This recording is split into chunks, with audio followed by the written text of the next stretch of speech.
찬바람이 불기 시작하고 낙엽이 떨어지는 가을. 가을하면 어쩐지 쓸쓸하고 고독한 이미지 떠올리는 분들이 많으실 텐데요. 그래서 흔히 가을 탄다 이런 말도 나오곤 하죠. 네, 실제로 가을과 우울증 어떤 관계가 있을까요? 보다 자세한 설명을 위해 한양대병원 정신건강의학과 노성원 교수 연결해 보겠습니다. 안녕하십니까? 네, 안녕하세요. 네, 교수님, 가을 탄다라는 말 참 많이 듣게 되는 것 같은데요. 이 가을과 우울증 구체적으로 어떤 연관이 있는 겁니까? 네, 그렇습니다. 더운 여름이 지나고 선선한 바람이 불기 시작하면 유독 우울하다고 호소하는 사람들이 실제로 많이 계십니다. 네. 특정한 계절이 되면 심해지는 계절성 우울증 같은 경우에는 특히 찬바람이 불기 시작하는 가을부터 겨울까지 많이 생깁니다. 네, 그럼 이런 계절성 우울증이 가을에 특히 심하게 나타나는 이유는 무엇입니까? 계절성 우울증은 1년 중에 특정한 시기에만 나타나는 우울증을 말하는데요. 네. 특히 가을, 겨울이 되면서 해가 짧아지고 햇빛을 쬐을 수 있는 시간이 줄어들어서 발생하는 것으로 생각하고 있습니다. 하지만 계절성 우울증의 원인은 아직까지 확실하게 한 가지로 설명될 수 있는 밝혀진 바가 있지는 않고요. 다만 우울증 환자들이 뇌 안에 있는 소위 생물학적 시계에 이상이 생겨서 계절성 우울증이 생기는 것으로 보는 견해가 많습니다. 이러한 생물학적 시계에 이상이 생기게 되면 수면과 같은 하루의 생활 리듬이나 호르몬의 변화가 생기는데요. 일조량이 줄어드는 가을부터 뚜렷하게 나타나는 경우가 많습니다. 햇빛이 줄어들게 되면 뇌에서 나오는 멜라토닌이라는 신경 전달 물질의 분비가 줄어들게 되면서 신체 리듬이 깨져서 우울증이 나타나게 됩니다. 멜라토닌은 뇌 안에서 밤에 집중적으로 분비되는 호르몬으로서 밤이나 낮의 길이 그리고 계절에 따른 일조 시간의 변화 같은 것을 감지해서 수면과 같은 생체 리듬을 조절하는 역할을 합니다. 계절성 우울증이라는 게 이제 정확한 원인이 규명되지는 않았지만 우리 뇌 속에 있는 생물학적인 시계 이상이라고 이제 추정을 할 수 있다라고 말씀을 해주셨지 않습니까? 예, 그렇습니다. 이런 계절성 우울증 어떤 증상이 나타납니까?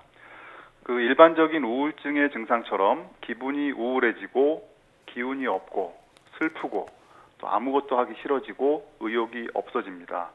또 쉽게 피로해지고 눈물을 쉽게 흘린다든지 무기력감에 빠지는 증상은 공통적으로 있게 됩니다. 설명해 주신 것만 들으면 이제 일반 우울증과 큰 차이가 없는 것 같은데 일반 우울증과 계절성 우울증의 차이가 있다면요? 예, 큰 차이가 있습니다. 일반적인 우울증에서는 잠을 못 자고 식욕이 떨어져서 체중이 빠지는 경우가 흔한 반면에 계절성 우울증 환자들의 경우 잠이 너무 많이 와서 하루 종일 무기력하게 누워서 지내기도 하고 또 식욕이 오히려 왕성해져서 탄수화물 섭취가 늘어나서 살이 찌는 경우가 왕왕 있습니다. 네. 잠이 갑자기 너무 많이 온다든가 식욕이 왕성해지면 내가 좀 계절성 우울증이 아닐까 한 번쯤 의심해 보는 것도 좋을 것 같은데요.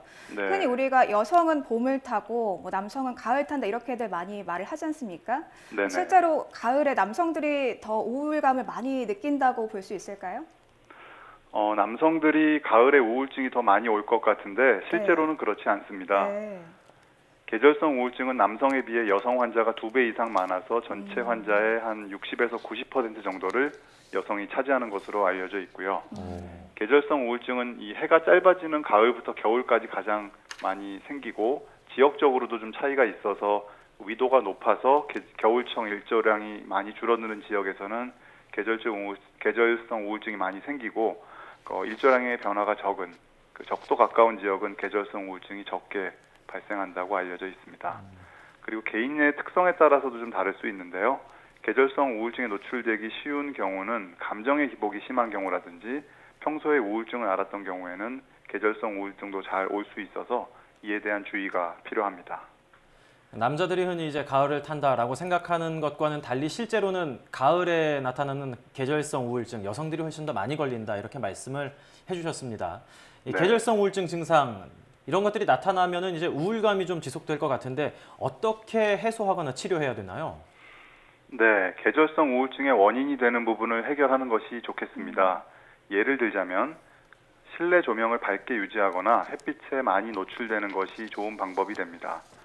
비교적 따뜻한 낮에 30분 정도 산책과 일광욕을 해주면 무기력감에서 조금 벗어날 수 있습니다. 이때 걷기 운동을 해서 산책 시간을 늘리면 칼로리를 더 많이 소모하기 때문에 폭식으로 인한 체중 증가도 예방할 수 있습니다. 하지만 그럼에도 불구하고 계절성 우울증이 반복적으로 나타나는 사람들은 이를 두려워하거나 피하지 말고 무엇보다도 전문가의 도움을 받아서 적극적으로 치료를 받는 것이 도움이 됩니다.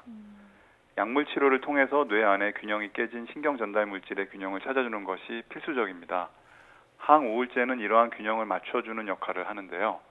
내성이나 습관성, 중독의 우려가 없기 때문에 안심하고 복용하셔도 됩니다.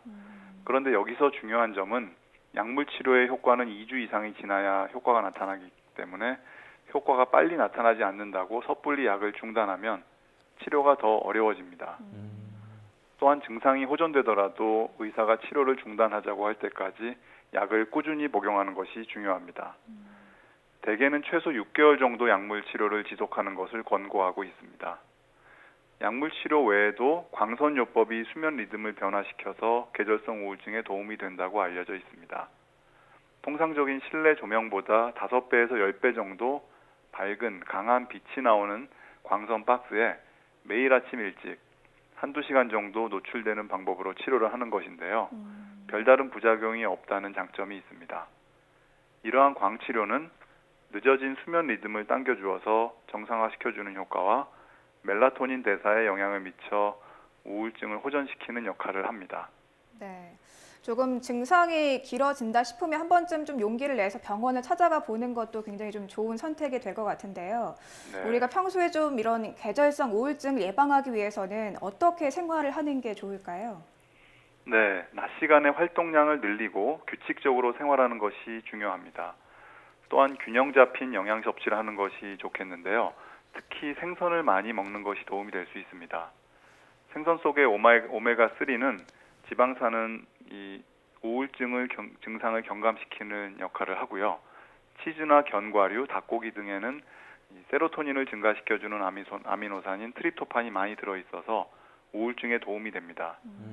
단 음식이나 카페인이 많은 음료는 피하고 규칙적인 생활 리듬을 유지하는 것이 좋습니다.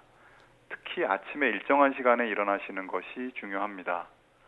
그리고 끝으로 한 가지 더 말씀드리자면 술을 마셔서 기분 전환을 하려고 하는 것은 절대 금물입니다. 알코올은 오히려 우울증을 불러오거나 악화시키고 수면의 질을 떨어뜨릴 수 있기 때문입니다. 네. 평소에 조금 시간을 내서 산책을 꾸준히 하고 또 무엇보다 규칙적인 생활을 하는 게 제일 중요하다는 말씀 기억해두면 좋을 것 같습니다. 네. 지금까지 한양대병원 정신건강의학부와 노성원 교수였습니다. 오늘 말씀 잘 들었습니다. 예, 감사합니다.